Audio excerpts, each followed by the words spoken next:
ทีมค้นหาผู้เสียชีวิตจากเหตุการณ์เครื่องบินตกที่กรุงไทเปประเทศไต้หวันพบร่างผู้เสียชีวิตรายสุดท้ายแล้วนะครับหลังจากเกิดเหตุเครื่องบินตกนานถึง 9 วัน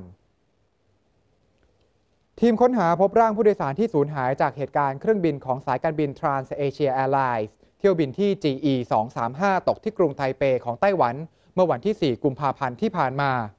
ร่างผู้เสียชีวิตที่พบรายล่าสุดเป็นนักท่องเที่ยวชายจากจีนแผ่นดินใหญ่นะครับซึ่งเป็นผู้โดยสารรายสุดท้ายจากจำนวนผู้เสียชีวิตทั้งสิ้น 43 คนทีมค้นหาเล่าว่าในระหว่างการค้นหานั้นพบร่างผู้เสียชีวิตยังติดอยู่กับเก้าอี้ผู้โดยสารที่ยังรัดเข็มขัดอยู่และลำตัวท่อนล่างนั้นถูกชิ้นส่วนของเก้าอี้ทับเอาไว้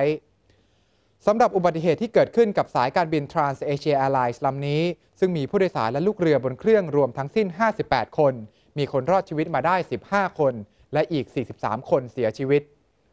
ข้อมูลจากกล่องบันทึกการบินเบื้องต้นพบว่าเครื่องยนต์ของเครื่องบินนั้นดับไปตัวหนึ่งนะครับหลังจากที่เพิ่งทะยานออกจากสนามบินได้เพียงไม่นานนักบินจึงได้ตัดสินใจดับเครื่องยนต์แล้วพยายามสตาร์ทใหม่แต่ไม่สำเร็จจนทำให้เครื่องบินดิ่งลงในแม่น้ำคีหลุงในกรุงไทเปซึ่งก็นับว่าโชคดีที่เครื่องบินไม่ตกในที่ชุมชนไม่ฉะนั้นอาจจะมีผู้เสียชีวิตมากกว่านี้ครับ